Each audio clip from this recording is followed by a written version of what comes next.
Jake Morrison stood on the bridge of his ship and watched Earth get smaller in the window. The planet looked like a blue marble floating in the black of space. He had been too many worlds now, but Earth still looked the most beautiful to him. The other aliens in the galaxy did not think much of his home world. They saw humans as weak and not very smart. The ship Terra Nova was heading back to the Galactic Council meeting. Jake had been chosen to represent Earth at these important talks. The council was made up of the most powerful alien races in the galaxy. There were the tall Zentari warriors who could crush a human with one hand.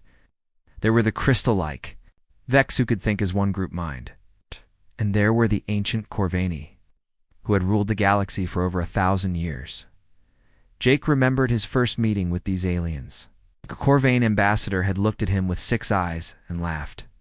"Your people have no claws, no armor, no special powers. Ow.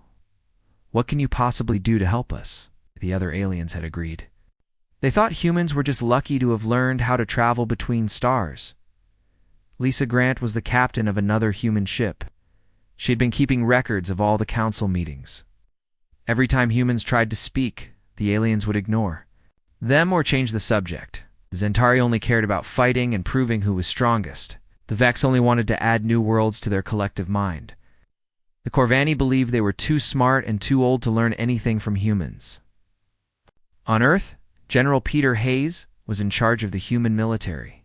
He knew that humans were not as strong as the Zentari or as smart as the Corvani, but he also knew that humans had something special. They could change and adapt faster than any other race he had met. While the aliens were busy fighting each other or staying in their old ways, humans were quietly spreading to new star systems. Dr. Amanda Cole was a scientist who studied alien life.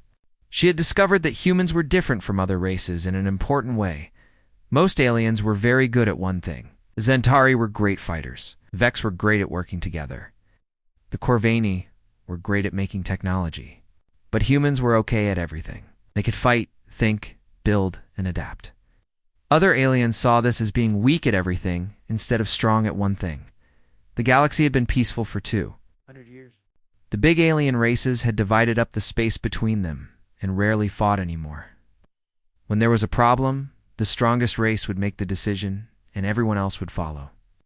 The Corvani usually made the big decisions because they were the oldest and had the best technology. The Zentari controlled the military because they were the best fighters. The Vex handled communication and trade because they could think as one mind. Humans were given small jobs that no one else wanted. They were allowed to explore empty star systems that had no valuable resources. They could set up research stations in places that other aliens thought were worthless. The galaxy's leaders thought this was perfect. It kept the humans busy and out of the way. What the aliens did not know was that humans were very good at making something from nothing. The research stations they built were actually small cities. The mining operations in worthless systems were actually finding rare materials that other aliens had missed. The exploration ships were actually mapping every corner of the galaxy. Ambassador Richard Stone was Earth's main diplomat. He was very careful to act humble and grateful when talking to alien leaders.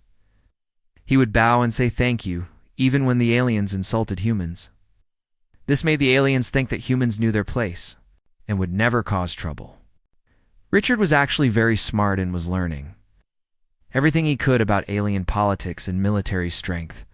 Colonel Mary Phillips was training the first human soldiers who could fight in space. The aliens thought these were just security guards for the research stations. They did not know that Mary was teaching her soldiers how to fight in zero gravity, how to use alien weapons, and how to survive in any environment. Her soldiers were learning to be ready for anything. The galaxy was run like a big pyramid. The Corvani were at the top because they had the best technology and had been in space the longest. The Zentari were second because they had the strongest military. The Vex were third because they controlled trade and communication. Below them were dozens of smaller alien races who followed the rules and stayed in their place.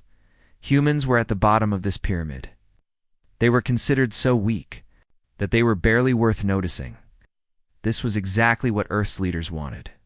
While the big alien races fought over territory and resources, Humans were building their own network of bases and colonies that no one was watching.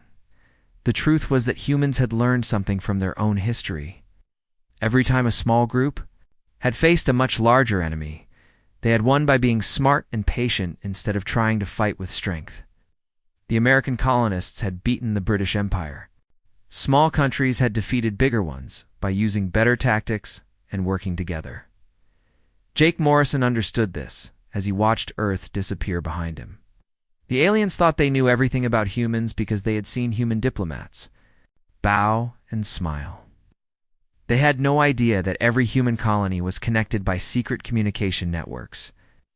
They did not know that human scientists were studying alien technology and finding ways to improve it. They did not realize that human soldiers were training for wars that might never happen. The galaxy was about to change in ways that no one could imagine. The peaceful order that had lasted for 2 centuries was built on the idea that the strongest races would always stay the strongest. The Corvani believed their technology made them unbeatable. The Zentari believed their warrior culture made them unstoppable. The Vex believed their collective mind made them unbreakable. But humans had learned something different from their history. They had learned that the biggest and strongest did not always win. Sometimes the smallest and weakest could win if they were willing to fight differently than everyone expected. Sometimes the best way to win was to let everyone think you had already lost. As Jake's ship flew toward the council meeting, he carried with him reports from human colonies across the galaxy. These reports told a story that would have shocked the alien leaders. Humans were not just surviving in the empty corners of space. They were thriving. They were building cities, training armies, and developing new technologies that combined the best ideas from every alien race they had met, the galaxy thought. It knew what humans were capable of. They were about to learn how wrong they could be. The quiet species from the little blue planet was preparing for a war that no one saw coming. And when that war finally began, the aliens would discover that sometimes the most dangerous enemy is the one you never bothered to fear. The Terra. Nova continued its journey through the stars, carrying with it the hopes and dreams of a species that had been underestimated for too long. Behind them, Earth continued to spin in its orbit, looking peaceful and harmless to anyone who might be watching.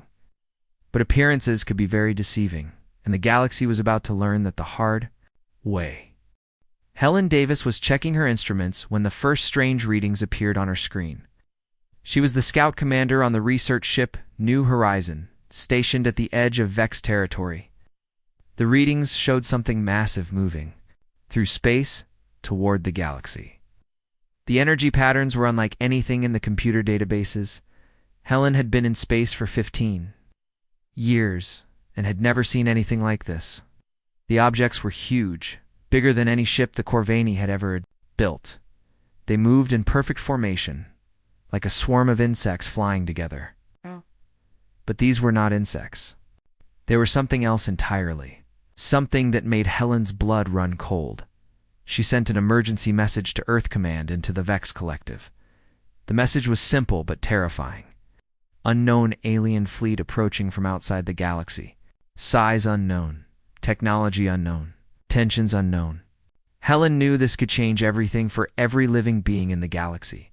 The first attack came 3 days later. The Vex colony on Theta Prime went silent in the middle of the day. One moment they were sending normal reports about mining, operations, and weather patterns. The next moment, nothing. The entire planet of 6 million Vex simply stopped communicating. Admiral Stephen Clark was at Earth Command when the reports started coming in. He was a veteran of several small conflicts between human colonies and space pirates. But this was different. This was not pirates or rebels. This was something that could destroy an entire planet in hours. The second attack hit a Vex research station orbiting a gas giant. The station's final transmission was just screaming and strange electronic noises. Then the signal cut off. When rescue ships arrived 2 days later, they found nothing but empty space. The entire station was gone. Along with all the people who had been working there, the aliens that destroyed the Vex were called the Zerith. They came from the empty space between galaxies, where no one had ever thought to look for life. They traveled in living ships that could change and adapt to any attack. Their technology was not built, it was grown. It was hungry. The Zerith did not want to talk or make deals. They wanted to consume everything in their path. They ate metal, energy, flesh, and even thoughts. Every time they destroyed a ship or a colony, they became stronger. They learned from their enemies and added their knowledge to their own. Captain Nicole Barnes was stationed at a secret human observation post near the Zentari home system. She watched through long-range sensors as the proud warrior race prepared for battle. The Zentari had never lost a war. They had the biggest ships, the best weapons, and the most experienced fighters in the galaxy.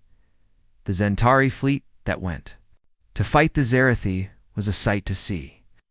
300 massive warships, each one capable of destroying a small moon. They moved in perfect formation, their weapons charged and ready. The Zentari commanders were confident. They had faced every other race in the galaxy and won. These new aliens would be no different. The battle lasted 6 hours. Nicole watched in horror as the Zentari ships fired everything they had at the Zerith swarm. The alien weapons cut through dozens of Zerith ships, destroying them completely. For a moment it looked like the Zentari might win, but then the Zerith ships began to change. The ones that survived the first attack grew new armor that could stop Zentari weapons. They adapted in real time, learning from every shot fired at them. Within an hour, the Zentari weapons were useless. The Zerith had become immune to everything. The warriors could throw at them. The Zentari fought with honor until the end. They refused to retreat even when their ships were being torn apart. But honor was not enough against an enemy that could adapt to any attack. By the end of the battle, the entire Zentari fleet was destroyed. 300 ships and 50,000 warriors gone in a single day. Colonel Tony Rivera was in charge of human intelligence gathering. His job was to watch the galaxy and report on anything that might threaten Earth. The reports he was getting about the Zerith were worse than anything he had ever seen. The Zerith were not just destroying alien colonies. They were learning from them. Every time they captured a Vex facility, they understood collective thinking a little better. Every time they destroyed a Zentari ship, they became better fighters. Every time they overran a Corvani research station, they gained new technology. The worst part was how fast they were moving. Zerith could travel between star systems in days, not weeks or months like other races. They seemed to appear out of nowhere, destroy everything in their path, and then move on to the next target. No one could predict where they would strike next. The Corvani Empire tried to organize a defense. They were the oldest and wisest race in the galaxy, with technology that had been perfected over thousands of years. To stop these invaders, the Corvani built a massive defense network around their core worlds. Energy shields that could stop any weapon.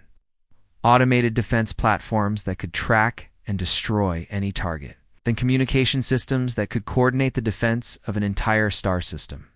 It was the most advanced military technology ever created. The Zerith broke through the defenses in less than a week. Their ships had adapted to Corvani energy weapons and could pass through the shields like they were not there.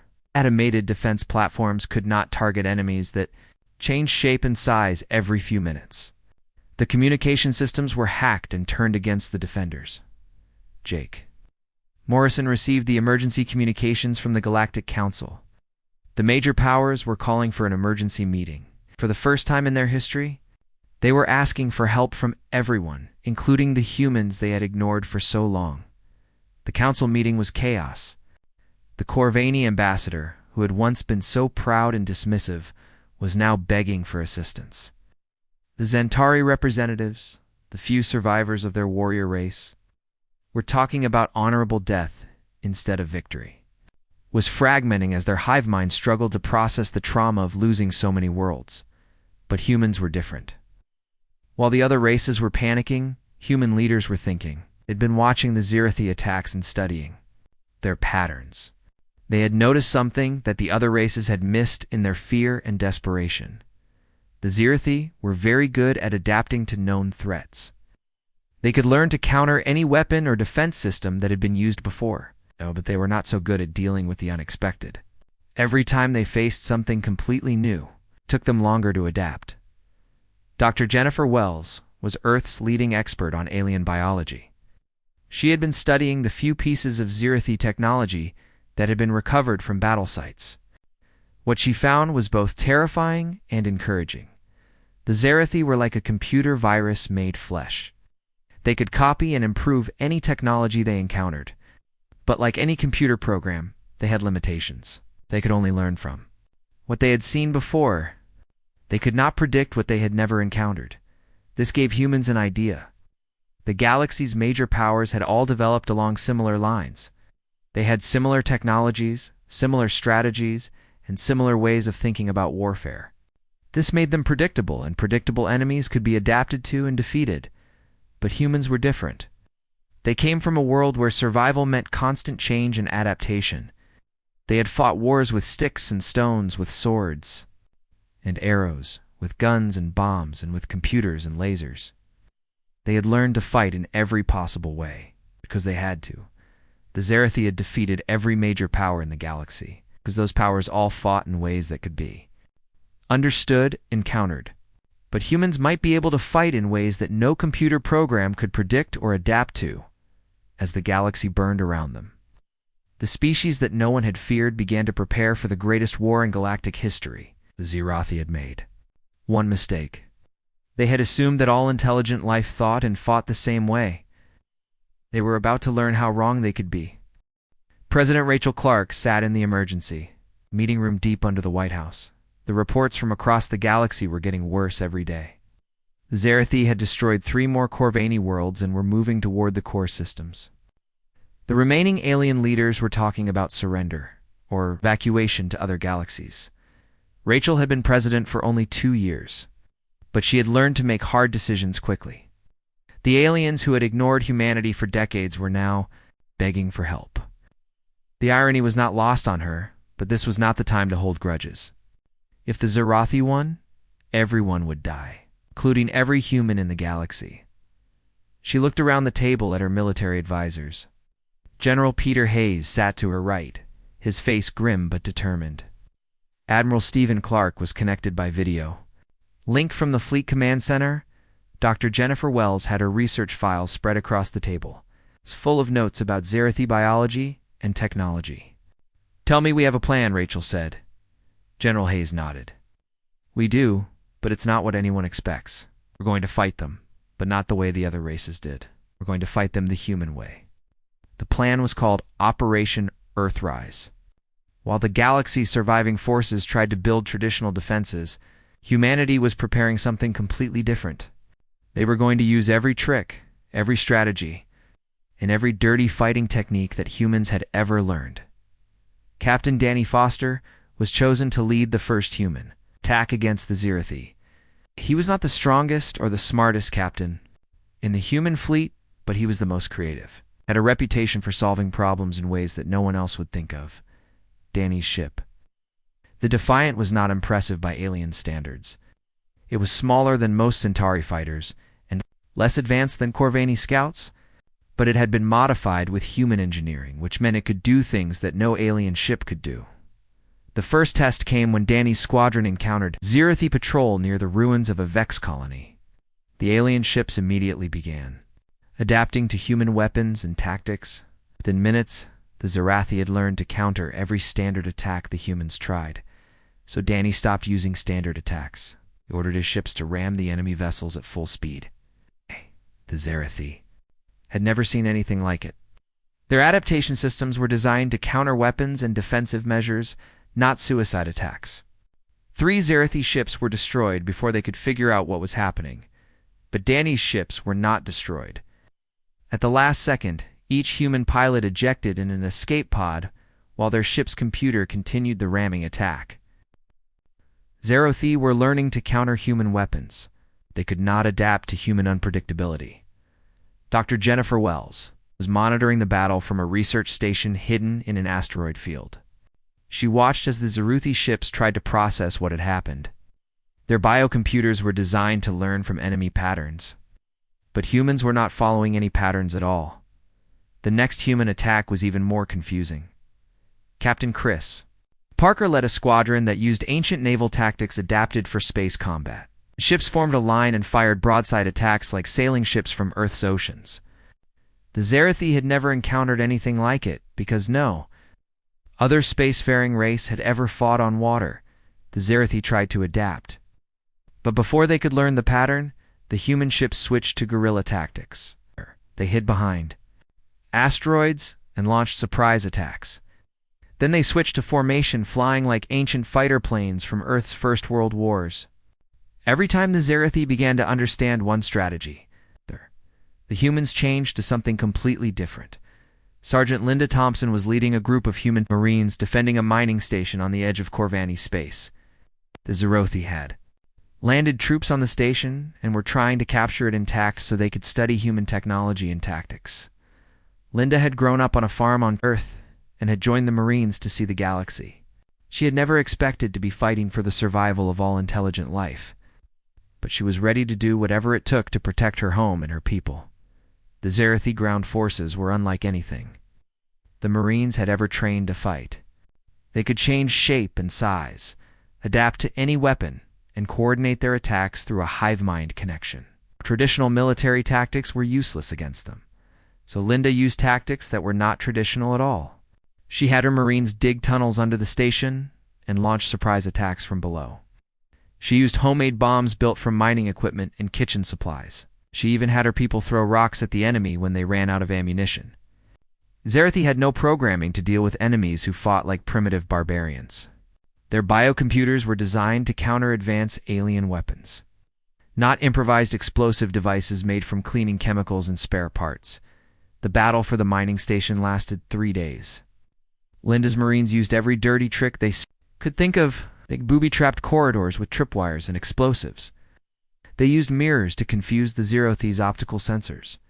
They even played loud music to disrupt the aliens' communication systems. By the end of the 3rd day, the Zerithi force was retreating. They had lost more troops trying to capture one small human outpost than they had lost in the conquest of entire Zentari worlds. The humans had done something that no other race had managed to do. They had confused the Zerithi so completely that the aliens could not adapt. News of the human victory spread quickly through the galaxy's communication networks. The surviving alien leaders could not believe what they were hearing. The weak, primitive humans were actually winning battles against the unstoppable. Xerathi. Ambassador Richard Stone was flooded with messages from alien governments. The same leaders who had dismissed humans as worthless were now begging for help. The Corvani wanted to know how human technology worked. The Zentari wanted to learn human fighting techniques. The Vex wanted to understand how humans could think, both individually and as a group. But the most important message came from the Zerithi themselves. For the first time since the invasion began, the aliens sent a communication to their enemies. It was not a surrender or a negotiation. It was a question, "What are you?" Dr. Jennifer Wells studied the message carefully. The Zerithi had fought dozens of different alien races and had never bothered to communicate with any of them. They had simply destroyed everything in their path and moved on. But humans had confused them so much that they were actually asking questions. "They don't understand us," Jennifer reported to the emergency council meeting. "Their entire strategy is based on learning from their enemies and adapting to counter them.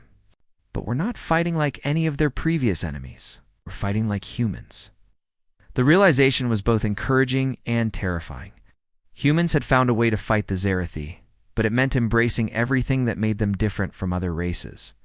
They had to fight dirty, fight smart, and fight in ways that no civilized species would ever consider. General Hayes was already planning the next phase of the war. "We're going to teach the galaxy how to fight like humans," he said. "Not just our tactics, but our way of thinking. We're going to show them that sometimes the best way to win is to refuse to play by the rules." President Rachel Clark authorized the expansion of human military operations across the galaxy. The species that no one had feared was about to become the teacher of every surviving race. The quiet planet that had been ignored for so long was about to show the galaxy what it meant to fight for survival. The Zerithi had made their first mistake when they assumed all intelligent life was the same. They were about to make their second mistake by trying to adapt to an enemy that refused. To be predictable, the war was far from over, but for the first time since the invasion began, the galaxy had hope. Admiral Patricia Wright stood in the command center of the battleship Constitution, watching dozens of screens showing human fleets across the galaxy. What the other races had thought were small research stations and mining operations were revealing their true purpose. They were military bases, connected by a secret network that spanned half the known galaxy. Patricia had been planning this moment for 20 years. While the aliens were busy fighting over territory and resources, humans had been quietly building the largest military network in galactic history.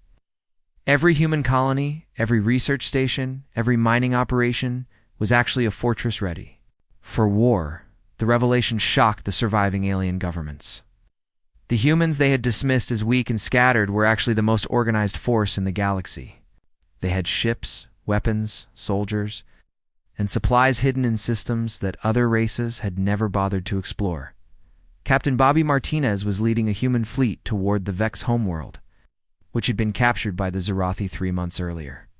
His ships looked like a mixture of everything the galaxy had to offer. Some used Zentari weapons, others had Corvani shields, and a few even had Vex communication systems. But the way Bobby's fleet fought was purely human. They used different tactics every few minutes, switching between ancient naval strategies and modern space combat techniques. One moment they were fighting like pirates, the next, like disciplined soldiers. The Zerithi could not predict what they would do next, because the humans themselves did not know until they did it. The battle for the Vex homeworld was unlike anything the galaxy had ever seen. The Zerathi had adapted their defenses to counter every known form of space combat, but they had never faced an enemy that used ramming attacks followed by sneak attacks, followed by formation flying, followed by whatever crazy ideas someone thought of next.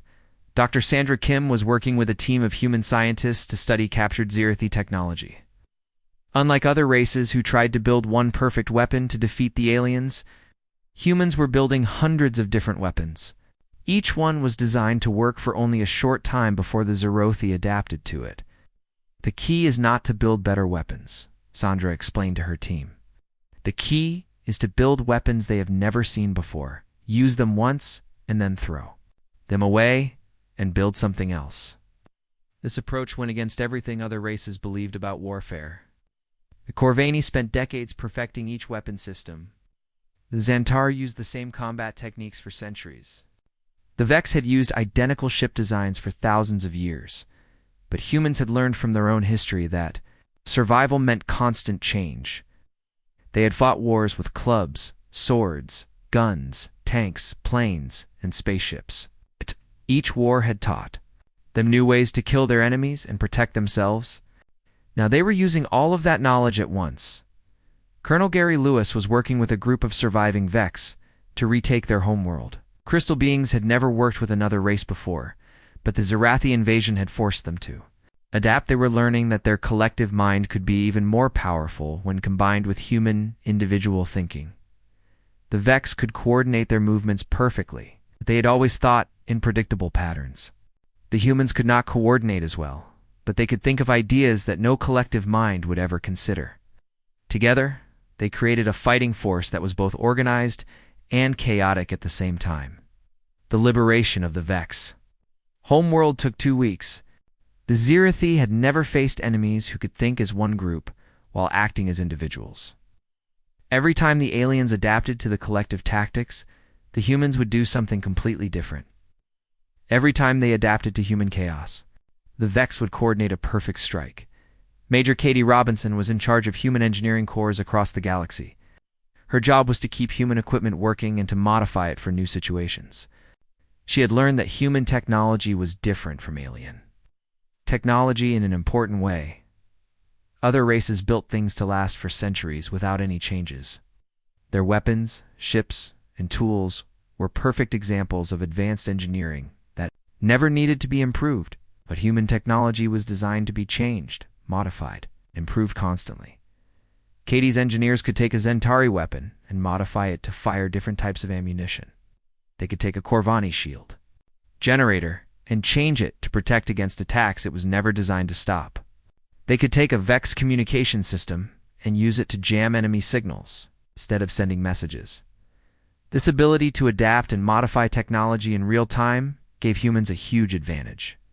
The Zerith could learn to counter specific weapons and defenses, but they could not adapt fast enough to counter weapons that were being changed every few hours. The surviving Zentari warriors were amazed by human fighting techniques.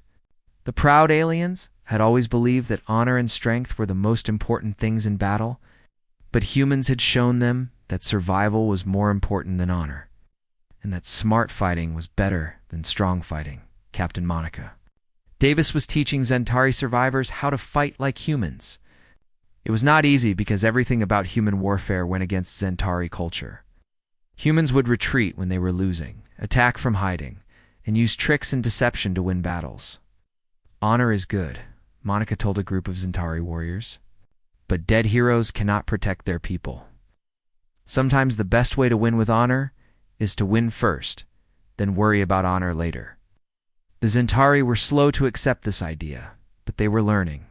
Their homeworld was gone, their fleet was destroyed, and their people were scattered across the galaxy.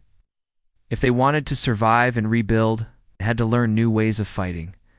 The human military academies that were being set up across the galaxy were teaching alien survivors more than just tactics and weapons. They were teaching them how to think like humans, how to be unpredictable, how to adapt quickly, and how to use everything around them as a weapon. Lieutenant Commander Chris Parker was running one of these academies on a former Corvani research station. He had students from every surviving race in the galaxy. They were all learning the same lesson. The rules of warfare had changed, and only humans seemed to understand the new rules. "Forget everything you think you know about fighting, Chris," told his mixed class of aliens. "The Zerith can adapt to any strategy they have seen before.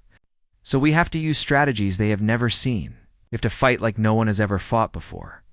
The classes were teaching alien students human military history. They learned about guerrilla warfare from Earth's jungles, urban combat from Earth's cities, and siege tactics from Earth's ancient battles. They learned that humans had been fighting and surviving for thousands of years before they ever reached the stars. But the most important lesson was about human psychology.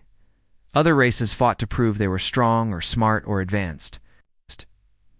Humans fought to survive, and they would do anything necessary to protect their families and homes. This difference in thinking was what made humans so dangerous to the Zerith. The aliens could understand fighting for territory or resources or honor, but they could not understand fighting simply to continue existing, no matter what the cost. As news of human victories spread across the galaxy, something unexpected began to happen. The surviving alien races were not just asking for help anymore. They were asking to become part of the human war effort. They wanted to learn not just human tactics, but human ways of thinking. Admiral Patricia Wright received messages from alien leaders offering to place their remaining forces under human command. The Corvani offered their advanced technology. The Zentari offered their warrior traditions. The Vex offered their collective coordination abilities, but they all wanted to learn the one thing the humans had that no other race possessed: the ability to never give up, no matter how bad things got. The galaxy was discovering that the quiet species from the small blue planet had something more valuable than any technology or natural ability. They had the will to survive against impossible odds. The war was entering its final phase. And for the first time since the Zerith invasion began, the aliens were united under human leadership.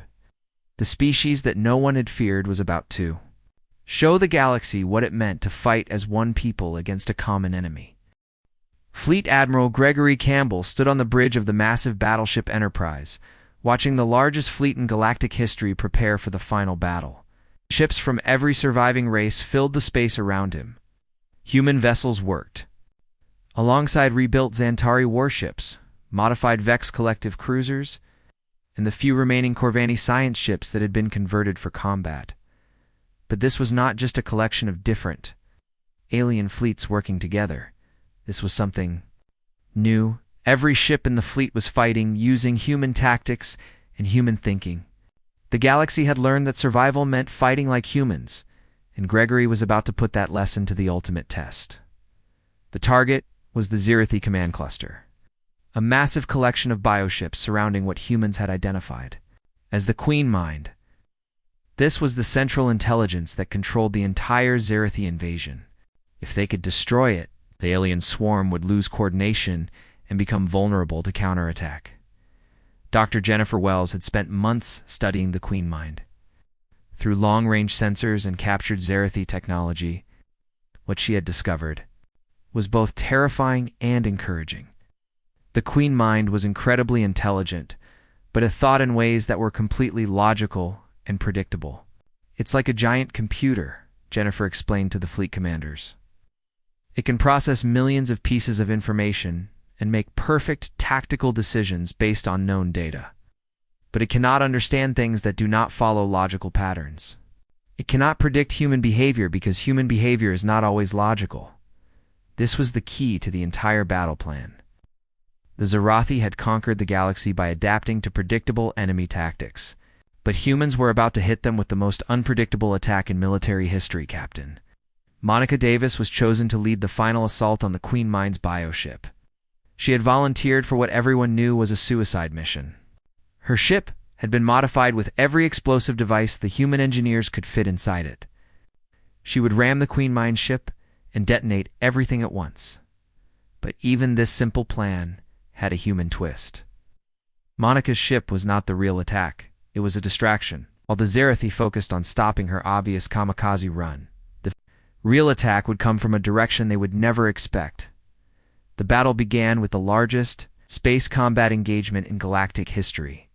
Over 10,000 ships from both sides clashed in the space around the Queen Mind's cluster. The Zerith had adapted their defenses to counter every type of weapon and tactic they had encountered during their conquest of the galaxy, but they had never encountered anything like this battle.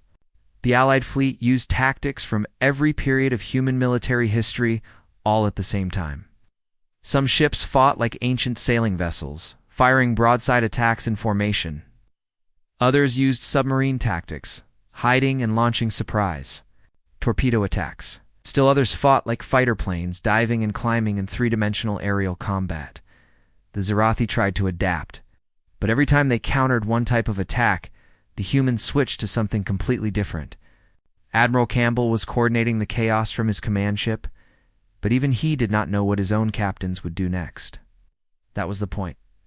Colonel Gary Lewis was leading a boarding party of human marines and Zentari warriors onto one of the smaller Zerith bioships. Their mission was to capture the ship's communication system and use it to jam the Queen Mind's control signals. It was a desperate plan that no other race would have attempted. The interior of the Zerith ship was like something from a nightmare. The walls were alive, covered with organic technology that pulsed and moved like the inside of a giant creature. The air was thick with strange chemicals that made breathing difficult, and the Zerith defenders were unlike anything the boarding party had ever fought. But Gary's mixed force of humans and aliens had been trained to expect the unexpected. They used flamethrowers to burn through the living walls, explosive charges to destroy the organic technology, and even kitchen knives when their advanced weapons failed.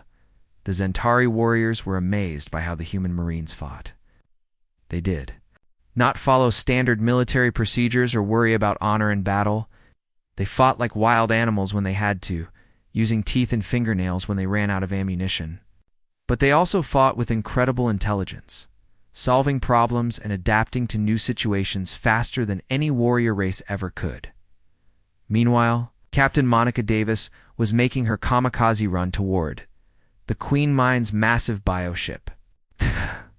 Zerith had concentrated their entire defensive fleet around their central command vessel, exactly as the humans had hoped they would.